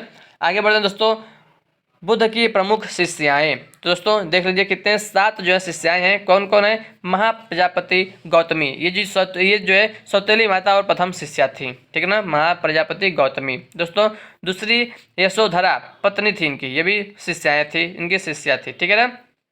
तो कौन हो गया? महाराज प्रजापति गौतमी, यशोधरा, नंदा सौतेली बहन थी। उसके बाद चौथा दोस्तों आम्रपाली, और 5वां है विशाखा, 6वां है क्षेमा, ये बिंबिसार की पत्नी थी क्षेमा, और दोस्तों 7वां है मल्लिका। तो ये 7 लोग जो है बुद्ध की प्रमुख शिष्याएं थीं, ठीक है। उसके बाद दोस्तों देखते हैं प्रमुख बोधिसत्व, ठीक है ना। दोस्तों कौन? पहला है अवलोकितेश्वर, दूसरा है मंजूश्री, तीसरा वज्रपाणी, और चौथा है क्षितिगर्भ, और 5वां दोस्तों मैत्रेय। भावी बोधिसत्व अभी जन्म लेना बाकी है। तो यह प्रमुख बोधिसत्व हो गए, ठीक है ना। उसके बाद दोस्तों देखते हैं आगे, बौद्ध धर्म के संरक्षक राजा। तो दोस्तों पहले हैं बिंबिसार यानी कि अजातशत्रु मगध नरेश। दूसरे हैं प्रसेनजीत, ये कौशल नरेश थे प्रसेनजीत। तीसरे हैं उदयन वत्स नरेश उदयन, ठीक है। चौथा है प्रद्योत अवंती नरेश प्रद्योत। 5वां अशोक व दशरथ मौर्य वंश। 6वां है कनिष्क कुषाण वंश। 7वां हर्षवर्धन पुष्य भूति वंश, और 8वां है सहसी वंश, और 9वां है दोस्तों पाल वंश। तो ये बौद्ध धर्म के संरक्षक राजा हैं। कौन कौन? बिंबिसार या अजातशत्रु, प्रसेनजीत, उदयन, प्रद्योत, अशोक व दशरथ, कनिष्क, हर्षवर्धन, सहसी वंश, पाल वंश, ठीक है। अब देखिए दोस्तों आगे बौद्ध धर्म के 8 महास्थान, ठीक है। लुम्बिनी, बोधगया, सारनाथ, कुशीनारा, श्रावस्ती, संकिसा, राजगृह, वैशाली। तो ये 8 जो है महास्थान है बौद्ध धर्म के। लुम्बिनी, बोधगया, सारनाथ, कुशीनारा, श्रावस्ती, संकिसा, राजगृह और वैशाली, ठीक है फ्रेंड्स। आगे बढ़ते हैं अब बौद्ध धर्म की लोकप्रियता के कारण। दोस्तों धार्मिक वाद विवाद से अलग रहा, इस कारण जन सामान्य आकर्षित हुआ। दूसरा है वर्ण व्यवस्था की निंदा करने से निम्न वर्गों का समर्थन प्राप्त हुआ। बौद्ध संघ सभी जातियों के लिए खुला था। ब्राह्मणवाद के विरोधी लोगों का बौद्ध धर्म की ओर रुचि, ठीक है। बुद्ध का व्यक्तित्व व उपदेश प्रणाली, उपदेश की भाषा पाली, जनसाधारण की भाषा थी पाली, ठीक है ना। संघ की स्थापना, महत्वपूर्ण शासकों का सहयोग इत्यादि। तो ये फ्रेंड्स बौद्ध धर्म की लोकप्रियता के कारण थे। दोस्तों अब देखिए बौद्ध धर्म व जैन धर्म में तुलना। दोस्तों पहले देख लेते हैं बौद्ध धर्म और जैन धर्म में क्या समानताएं, ठीक है ना। तो दोनों धर्म अनिश्वरवादी थे, यानी ईश्वर को नहीं मानते थे, ठीक है ना। दोनों धर्म अनिश्वरवादी थे। दोनों धर्म वैदिक सिद्धांत नहीं मानते थे। दोनों धर्म द्वारा यज्ञ विधान एवं कर्म कांडों का विरोध किया गया था। दोनों धर्मों द्वारा जाति प्रथा एवं लिंग भेद की निंदा की गई थी। दोनों धर्मों द्वारा पुनर्जन्म में विश्वास करना। दोस्तों ये सभी क्या थी? समानताएं थी। ठीक है, कौन कौन सी समानताएं देख लीजिए। दोनों धर्म अनिश्वरवादी थे।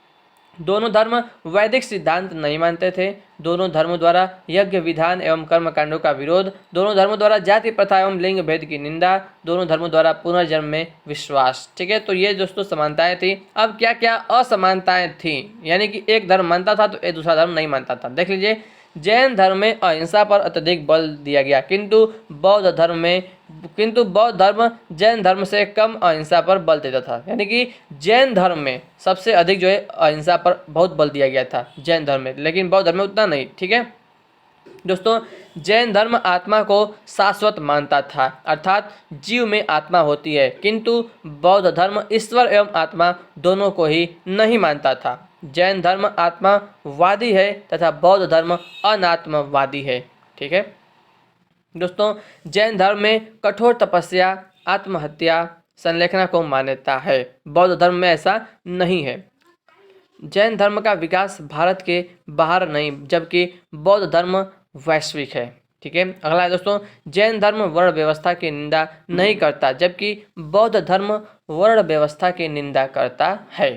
ठीक है दोस्तों, आगे बढ़ते हैं। अब देखिए, बौद्ध धर्म का विभाजन। दोस्तों, बौद्ध धर्म का विभाजन जो है, देखिए, हीनयान और महायान, यह चतुर्थ बौद्ध संहिता में हुआ था। मैंने आपको बताया था। ठीक है ना, हीनयान और महायान में दो शाखाओं में बट गया था बौद्ध धर्म। दोस्तों, हीनयान में देखिए क्या है, गौतम बुद्ध को महापुरुष मानते थे। हीनयान के जो लोग थे, हीनयान के जो अनुयायी थे, वो गौतम बुद्ध को महापुरुष मानते थे, लेकिन महायान में जो है गौतम बुद्ध को देवता मानते थे। हीनयान में दोस्तों यह व्यक्तिवादी धर्म था, अर्थात सभी को अपने व्यक्तिगत प्रयत्नों से मोक्ष प्राप्त करना चाहिए। महायान में परसेता तथा परोपकार पर बल, ये सभी का कल्याण चाहते थे। इनका मानना था कि बोधिसत्व गुणों का हस्तांतरण हो सकता है। दोस्तों, हीनयान शाखा, इनका मूर्ति पूजा में विश्वास नहीं था, लेकिन महायान ये मूर्ति पूजा के पक्ष में थे, बुद्ध की भक्ति करते थे। हीनयान दोस्तों इसकी साधना पद्धति कठोर थी एवं भिक्षु जीवन का हिमायता था। दोस्तों, महायान में सिद्धांत सरल व सुलभ थे। ठीक है, भिक्षुओं के साथ उपासकों का भी महत्व था। हीनयान दोस्तों, इनका साहित्य पाली भाषा में था। हीनयान का जो साहित्य था वो पाली भाषा में था, और दोस्तों महायान की जो इनका साहित्य संस्कृत भाषा में था। महायान की जो दोस्तों साहित्य संस्कृत भाषा में था। दोस्तों याद रखिएगा, बहुत ही इंपॉर्टेंट है। ठीक है ना, हीनयान दोस्तों एक बार फिर से देख लीजिए, हीनयान गौतम बुद्ध को महापुरुष मानते थे, महायान देवता मानते थे। हीनयान व्यक्तिवादी धर्म था, अर्थात सभी को अपने व्यक्तिगत प्रयत्नों से मोक्ष प्राप्त करना चाहिए, और महायान पर सेवा तथा परोपकार पर बल, ये सभी का कल्याण चाहते थे। इनका मानना था कि बोधिसत्व गुणों का हस्तांतरण हो सकता है। दोस्तों, मूर्ति पूजा में विश्वास नहीं करते थे, हीनयान और महायान करते थे। दोस्तों, हीनयान इनकी साधना पद्धति कठोर थी और भिक्षु जीवन का हिमायता था। ठीक है, महायान का सिद्धांत सरल सुलभ थे, भिक्षुओं के साथ उपासकों का भी महत्व था। दोस्तों, हीनयान का साहित्य जो है वो पाली भाषा में था, जबकि महायान का जो साहित्य था वो संस्कृत भाषा में था। ठीक है दोस्तों, आगे देखते हैं बौद्ध धर्म के अन्य संप्रदाय। पहला है मतलब वज्रयान संप्रदाय। वज्रयान संप्रदाय पूर्व मध्यकाल में बौद्ध धर्म के अंदर तंत्र मंत्र का प्रभाव बढ़ रहा था। इसी के प्रभाव से वज्रयान संप्रदाय का उद्भव हुआ। वज्रयानी संप्रदाय के लोग वज्र का संबंध धर्म के साथ स्थापित करते थे एवं इसकी प्राप्ति के लिए पंचमकार, मघ, मांस, मैथुन, मत्स्य, मुद्रा की साधना करते थे।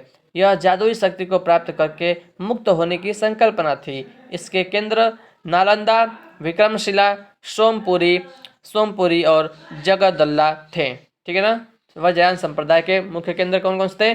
नालंदा, विक्रमशिला, सोमपुरी और जगदल्ला थे। तंत्रवाद को बौद्ध संप्रदाय में अपनाने वाला सर्वज्ञ मित्र था। तंत्रवाद को बौद्ध संप्रदाय में अपनाने वाला सर्वज्ञ मित्र था। चक्रयान एवं सहजयान का संबंध वज्रयान संप्रदाय से था। चक्रयान एवं सहजयान का संबंध वज्रयान संप्रदाय से था। दोस्तों अब देखते हैं प्रमुख बौद्ध विद्वान। पहले अश्वघोष कनिष्क के समकालीन थे। अश्वघोष, इन्होंने बुद्ध चरितम ग्रंथ की रचना की थी। बुद्ध चरितम ग्रंथ की रचना किसने की थी? अश्वघोष ने। दोस्तों दूसरे हैं नागार्जुन, इन्होंने बौद्ध दर्शन के माध्यमिक विचारधारा का प्रतिपादन किया है जो शून्यवाद के नाम से जानी जाती है। तीसरे हैं दोस्तों वसुवंध, बौद्ध धर्म का विश्वकोश कहे जाने वाले अभिधम्म कोश की रचना की। बौद्ध धर्म का विश्वकोश कहे जाने वाले अभिधम्म कोश की रचना की थी वसुवंध ने। दोस्तों उसके बाद है बुद्ध घोष, इनके द्वारा लिखी गई पुस्तक विशुद्धि मार्ग हीनयान संप्रदाय का प्रमुख ग्रंथ है। दोस्तों बुद्ध घोष, इनके द्वारा लिखी गई पुस्तक विशुद्धि मार्ग हीनयान संप्रदाय का प्रमुख ग्रंथ है। ठीक है फ्रेंड्स, याद रखिएगा। अश्वघोष कनिष्क के समकालीन थे, इन्होंने बुद्ध चरितम ग्रंथ की रचना की थी। नागार्जुन, इन्होंने बौद्ध दर्शन के माध्यमिक विचारधारा का प्रतिपादन किया है जो शून्यवाद के नाम से भी जानी जाती है। वसुबंध, बौद्ध धर्म के विश्वकोश कहे जाने वाले अभिधम्म कोश की रचना की थी वसुबंध ने। और बुद्ध घोष, इनके द्वारा लिखी गई पुस्तक विशुद्धि मार्ग हीनयान संप्रदाय का प्रमुख ग्रंथ है। ठीक है, आगे बढ़ते हैं दोस्तों, बौद्ध साहित्य देख लेते हैं। तो पहला है त्रिपिटक, ये बौद्ध धर्म के प्राचीनतम ग्रंथ हैं। कौन कौन से? सुत्त पिटक, विनय पिटक और अभिधम्म पिटक। ठीक है, पहला देखते हैं सुत्त पिटक के बारे में देखते हैं। इसमें बुद्ध के धार्मिक विचारों एवं उपदेशों का संग्रह है। यह गद्य एवं पद्य का मिश्रण है। ठीक है ना। यह पिटक 5 निकायों में विभाजित है। पहला है दिघ निकाय, महात्मा बुद्ध के जीवन के आखिरी समय का वर्णन किसमें मिलता है? दिघ निकाय में मिलता है। दूसरा है मध्यम निकाय, तीसरा है संयुक्त निकाय, चौथा है अंगुत्तर निकाय। अंगुत्तर निकाय दोस्तों, इसमें 16 महाजनपदों का वर्णन मिलता है। किसमें? अंगुत्तर निकाय में। खुद्दक निकाय, ये 5 हो गए। ठीक है ना। तो सुत्त पिटक में दोस्तों बुद्ध के धार्मिक विचारों का उपदेश, धार्मिक विचार और उपदेशों का संग्रह मिलता है। ठीक है। दूसरा है विनय पिटक, इसमें बौद्ध भिक्षुओं के अनुशासन संबंधी नियम और संघ की कार्यप्रणाली की व्याख्या है विनय पिटक में। ठीक है। तीसरा दोस्तों अभिधम्म पिटक, इसमें महात्मा बुद्ध के उपदेशों एवं सिद्धांतों की दार्शनिक व्याख्या की गई है। दोस्तों इस पिटक का संकलन अशोक के समय तृतीय बौद्ध संहिता में किया गया था। अभिधम्म पिटक का संकलन दोस्तों अशोक के समय तृतीय बौद्ध संहिता में किया गया था। तो फ्रेंड्स याद रखिएगा। ठीक है ना। तो आइए आगे बढ़ते हैं, अन्य बौद्ध ग्रंथ देख लेते हैं। पहला है दोस्तों प्रज्ञापारमिता, महायान संप्रदाय की सबसे महत्वपूर्ण दार्शनिक पुस्तक है। इसके लेखक नागार्जुन है। कौन सा दोस्तों? पहला प्रज्ञापारमिता। ठीक है ना। प्रज्ञापारमिता ये महायान संप्रदाय की सबसे महत्वपूर्ण दार्शनिक पुस्तक है। इसके लेखक हैं नागार्जुन हैं। ठीक है ना। जातक दोस्तों, इसमें भगवान बुद्ध के 84,000 पूर्व जन्मों की 500 से अधिक गाथाएं हैं। यह खुद्दक निकाय सुत्त पिटक का 10वां ग्रंथ है।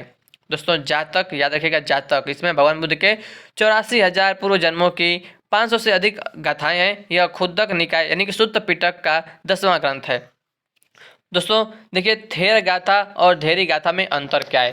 थेर गाथा दोस्तों यह बौद्ध भिक्षुओं द्वारा संकलित ग्रंथ है। बौद्ध भिक्षुओं द्वारा संकलित ग्रंथ का नाम है थेर गाथा, और थेरी गाथा यह बौद्ध भिक्षुणियों द्वारा संकलित ग्रंथ है। ठीक है दोस्तों, बौद्ध धर्म के पतन के कारण देख लीजिए। बौद्ध धर्म में कर्मकांडों का प्रभाव बढ़ गया था, यानी कि आखिर क्यों बौद्ध धर्म जो है पतन की ओर बढ़ने लगा था? क्योंकि दोस्तों पहला क्या कारण है? बौद्ध धर्म में कर्मकांडों का प्रभाव बढ़ गया था। पाली भाषा त्याग कर संस्कृत अपनाना, तो ये भी एक पतन का कारण है। उसके बाद है मूर्ति पूजा का प्रारंभ, भक्तों से भारी मात्रा में दान प्राप्ति, ब्राह्मण धर्म का पुनरुत्थान, बौद्ध विहारों में कुरीतियाँ एवं भोग विलासिता, कुछ शासकों द्वारा बौद्ध विरोधी दृष्टिकोण। तो दोस्तों ये बौद्ध धर्म के जो है पतन के कारण थे। कौन कौन सा देख लीजिए फिर से। क्या हुआ था? बौद्ध धर्म में कर्मकांडों का प्रभाव बढ़ने लगा था, पाली भाषा को त्याग कर संस्कृत अपनाना, मूर्ति पूजा का प्रारंभ, भक्तों से भारी मात्रा में दान प्राप्ति, ब्राह्मण धर्म का पुनरुत्थान। ठीक है, बौद्ध विहारों में कुरीतियाँ और भोग विलासिता, ये भी पतन के कारण थे, और कुछ शासकों द्वारा बौद्ध विरोधी दृष्टिकोण रखना बौद्ध धर्म के पतन के कारण थे। ठीक है ना। दोस्तों हमने यहाँ पर जो है जैन धर्म और बौद्ध धर्म को एकदम A to Z यानी कि एक एक पॉइंट हमने पूरा कंप्लीट कर दिया। दोस्तों आप कहीं भी क्वेश्चन सॉल्व करिएगा, अगर क्वेश्चन सॉल्व नहीं होगा दोस्तों तो मुझसे करिएगा। ठीक है ना। एक एक पॉइंट मैंने आपको बता दिया। दोस्तों अगर आप इसको पढ़ लेंगे और दोस्तों एक बार और पढ़ लेंगे तो आपका एकदम और कंठस्थ हो जाएगा। ठीक है फ्रेंड्स, तो बहुत ही मज़ा आया पढ़कर, है कि नहीं? तो फ्रेंड्स देखते हैं दोस्तों, पिछले वीडियो में मैंने आपको जो है ऋग वैदिक काल यानी कि उत्तर वैदिक काल पढ़ाया था। ठीक है ना, वैदिक संस्कृति दोस्तों, लेकिन उसका प्रश्न उत्तर मैं नहीं करवा पाया था। ठीक है ना। तो दोस्तों आइए इस वीडियो में हम देख लेते हैं। ठीक है ना। तो तो देखिए पहला क्वेश्चन क्या है, प्रारंभिक आर्यों के बारे में निम्न कथनों में से कौन सा सही नहीं है। दोस्तों 4 ऑप्शन है, ठीक है। इसमें से जो पहला जो है वही सही नहीं है। वे मुख्यतः नगरों में निवास करते थे। दोस्तों ये गलत बात है, ठीक है ना। दोस्तों वो ग्रामीण ग्रामीण संस्कृति थी, ठीक है ना। यानी कि देखिए बी सी डी ये तीनों सही है। संस्कृत बोलते थे, घुड़सवारी किया करते थे, वे कई झुंडों में भारत पहुंचे थे, ये सब सही है, ठीक है ना। क्वेश्चन नंबर 2 देखते हैं, इनमें से किस फसल का ज्ञान वैदिक काल के लोगों को नहीं था। तो दोस्तों ऑप्शन बी तंबाकू, तंबाकू का ज्ञान जो है वैदिक काल के लोगों को नहीं था। अगला क्वेश्चन देखते हैं, किस वेद में सभा को नरिष्ट अर्थात सामूहिक वाद विवाद या अनुलंघनीय कहा गया है। दोस्तों किसको कहा गया है, अथर्ववेद को कहा गया है, ठीक है ना। आगे बढ़ते हैं, ऋग्वेद में कुल कितने मंडल हैं। दोस्तों ऋग्वेद में कुल कितने मंडल है, 10 मंडल है, ठीक है। पांचवा क्वेश्चन, किस रचना में नारी को सुरा और पांसा के साथ 3 प्रमुख बुराइयों में शामिल किया गया है। दोस्तों ऑप्शन 1 करेक्ट है, मैत्रायणी संहिता, ठीक है ना। आगे बढ़ते हैं, गायत्री मंत्र की रचना किसने की थी। दोस्तों तो ऑप्शन बी विश्वामित्र ने किया था, ठीक है ना। अवेस्ता और ऋग्वेद में समानता, अवेस्ता किस क्षेत्र से संबंधित है। दोस्तों तो ये ईरान से संबंधित है, ठीक है। आर्य शब्द का शाब्दिक अर्थ है दोस्तों क्या होता है, ऑप्शन डी क्षेत्र या कुलीन, श्रेष्ठ या कुलीन, ठीक है। क्वेश्चन नंबर 9, पूर्व वैदिक या ऋग्वैदिक संस्कृति का काल किससे माना जाता है। दोस्तों तो 1500 ईसा पूर्व से 1000 ईसा पूर्व को माना जाता है, ठीक है। उत्तर वैदिक संस्कृति का काल किससे माना जाता है। दोस्तों तो 1000 ईसा पूर्व से 600 ईसा पूर्व को उत्तर वैदिक संस्कृति का काल माना जाता है, ठीक है। किस देवता के लिए ऋग्वेद में पुरंदर शब्द का प्रयोग हुआ है। तो इंद्र के लिए पुरंदर शब्द का प्रयोग किया गया है। शूल सूत्र किस विषय से संबंधित पुस्तक है। दोस्तों तो ये ज्यामिति से संबंधित है, ऑप्शन डी ज्यामिति, ठीक है। अष्टोमा सदगमय कहाँ से लिया गया है। दोस्तों तो ये ऋग्वेद से लिया गया है, ठीक है ना, ऋग्वेद से लिया गया है। दोस्तों अगला क्वेश्चन है, किस वेद में जादुई माया और वशीकरण का वर्णन है। दोस्तों तो अथर्ववेद में, ऑप्शन बी करेक्ट है, अथर्ववेद। ऋग्वेद में सबसे पवित्र नदी किससे माना गया है। दोस्तों तो सरस्वती को सबसे पवित्र नदी माना गया है। 3 क्रमों यानी पगों में तीनों लोकों को माप लेने के कारण किसे उपक्रम कहा गया है। दोस्तों किसको कहा गया है, विष्णु को कहा गया है, विष्णु जी को, ठीक है। अगला दोस्तों पुराणों की संख्या कितनी है। तो ऑप्शन ए 18 पुराण करेक्ट है। वैदिक धर्म का मुख्य लक्षण इनमें से किसकी उपासना था। तो ऑप्शन बी प्रकृति, ठीक है ना, प्रकृति। निम्नलिखित में वह दस्तकारी कौन सी है जो आय द्वारा व्यवहार में नहीं लाई गई थी। तो ऑप्शन सी करेक्ट है, लुहार, लुहारगिरी जो है व्यवहार में नहीं लाई गई थी। ऑप्शन देखते हैं क्वेश्चन नंबर 20, आदि काव्य की संज्ञा किसे दी जाती है। तो आदि काव्य की दोस्तों संज्ञा दी जाती है किसको, ऑप्शन डी रामायण को, ठीक है। निम्नलिखित में से कौन मूलतः जल या समुद्र का देवता था। दोस्तों तो Varun, option A Varun correct है, ठीक है ना। पतंजलि कौन था। दोस्तों तो ऑप्शन बी पाणिनि के संस्कृत व्याकरण अष्टाध्यायी का एक टीकाकार था पतंजलि, ठीक है। क्वेश्चन नंबर 23, उत्तर वैदिक काल के वेद विरोधी और ब्राह्मण विरोधी धार्मिक अध्यापकों को किस नाम से जाना जाता था। तो दोस्तों कौन से नाम जाना जाता था। तो ऑप्शन सी करेक्ट है, श्रमण के नाम से, ठीक है। क्वेश्चन नंबर 24, भारत के किस स्थल की खुदाई से लौह धातु के प्रचलन के प्राचीनतम प्रमाण मिलते हैं। दोस्तों कहाँ से मिलते हैं। दोस्तों ऑप्शन डी अतरंजी खेड़ा से मिलते हैं। क्वेश्चन नंबर 25, कौन सा वेद अंशतः गद्य रूप में भी रचित है। ऑप्शन ए यजुर्वेद, ठीक है।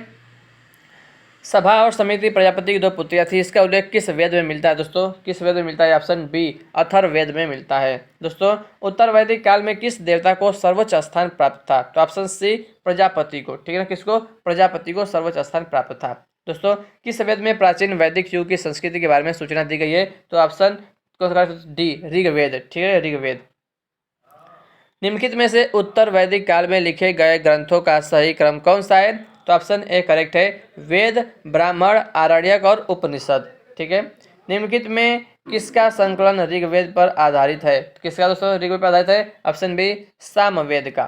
निम्नलिखित में कौन प्रस्थान त्रयी में शामिल नहीं है। तो ऑप्शन सी भागवत शामिल नहीं है। ऋग्वैदिक युग की प्राचीनतम संस्था कौन सी थी। दोस्तों प्राचीनतम विदत, ये सब मैंने करवा दिया दोस्तों, सब पढ़ाया था मैंने, ठीक है ना, कल पिछले वीडियो में। ब्राह्मण ग्रंथों में सर्वाधिक प्राचीन कौन सा। दोस्तों तो ऑप्शन ए शतपथ ब्राह्मण सबसे प्राचीन है। आर्यों के आर्कटिक होम्स का सिद्धांत किसने लिया था। दोस्तों तो ऑप्शन बी बाल गंगाधर तिलक ने। संस्कारों की कुल संख्या कितनी। दोस्तों तो 16 संस्कार होते हैं, ऑप्शन सी करेक्ट है। ऋग्वेद का कौन सा मंडल पूर्णतः सोम को समर्पित है। तो ऑप्शन डी 9वां मंडल पूर्णतः सोम को समर्पित है। प्रसिद्ध 10 राजाओं का युद्ध दास राज्य युद्ध किस तट पर लड़ा गया था। तो ऑप्शन ए परुश्री के तट पर लड़ा गया था, ठीक है। अगला क्वेश्चन देखते हैं, गोत्र व्यवस्था प्रचलन में कब आई। दोस्तों तो ऑप्शन बी उत्तर वैदिक काल में आई थी। भारत के राज्य चिन्ह में प्रयुक्त होने वाले शब्द सत्यमेव जयते किस उपनिषद से लिए गए हैं। दोस्तों ऑप्शन सी करेक्ट है, मुंडक उपनिषद से लिए गए हैं, मुंडक उपनिषद से, ठीक है। ऋग्वैदिक आर्यों का मुख्य व्यवसाय क्या था? तो ऑप्शन डी पशुपालन था। ठीक है, 800 ईसा पूर्व से 600 ईसा पूर्व तक का काल किस युग से जुड़ा है दोस्तों? तो ऑप्शन ए ब्राह्मण युग से जुड़ा हुआ है, ब्राह्मण युग से। ठीक है, चरक संहिता नामक पुस्तक किस विषय से संबंधित है दोस्तों? तो ये चिकित्सा से संबंधित है, ऑप्शन बी। ठीक है, प्रथम विधि निर्माता कौन थे दोस्तों? तो ऑप्शन सी मनु थे प्रथम विधि निर्माता। किस काल में अछूत की अवधारणा स्पष्ट रूप से उदित हुई? ऑप्शन डी धर्मशास्त्र के काल में, ऑप्शन डी धर्मशास्त्र के काल में। ठीक है, क्वेश्चन नंबर 45, व्रीहि शब्द किसके लिए प्रयुक्त हुआ है दोस्तों? तो ऑप्शन ए चावल के लिए व्रीहि। ठीक है, ऑप्शन क्वेश्चन नंबर 46, गायत्री मंत्र देवी समृद्धि को संबोधित किस पुस्तक में मिलता है दोस्तों? तो गायत्री मंत्र किसमें मिलता है? ऑप्शन बी ऋग्वेद में मिलता है। सबसे प्राचीन वेद कौन सा है? Option C Rigveda. ठीक है ना। निम्नलिखित में से कौन भारतीय दर्शन की आरंभिक विचारधारा है? तो ऑप्शन डी सांख्य करेक्ट है। प्राचीनतम विवाह संस्कार का वर्णन करने वाला विवाह सूक्त किस में पाया जाता है? तो ऑप्शन ए ऋग्वेद में पाया जाता है। ऋग्वेद में अघन्य यानी कि वध योग्य नहीं का शब्द का प्रयोग किसके लिए किया गया था? तो ऑप्शन बी गाय के लिए। क्वेश्चन नंबर 51, निम्न में से कौन सी स्मृति प्राचीनतम है दोस्तों? तो कौन सी प्राचीनतम स्थिति है? देख लीजिए, स्मृति है मनुस्मृति, ऑप्शन सी करेक्ट है। वैदिक नदी कुभा काबुल का स्थान कहाँ निर्धारित होना चाहिए? तो ऑप्शन डी करेक्ट है, अफगानिस्तान में। ठीक है ना। 53, आरंभिक वैदिक साहित्य में सर्वाधिक वर्णित नदी है दोस्तों? तो कौन सी नदी है? उसका नाम है सिंधु, ऑप्शन ए करेक्ट है। 54, आर्य शब्द इंगित करता है, ऑप्शन बी करेक्ट है, श्रेष्ठ वंश को। 55, वैदिक समाज की आधारभूत इकाई थी, ऑप्शन सी कुल या कुटुंब। ठीक है, लास्ट क्वेश्चन 56, मनुस्मृति मुख्यतया संबंधित है कानून से, राज्य कार्य पद्धति से, अर्थशास्त्र या समाज व्यवस्था से? तो उसका राइट आंसर देख लीजिए, ऑप्शन डी समाज व्यवस्था से संबंधित है। ठीक है दोस्तों, तो ये हमारा लास्ट क्वेश्चन था।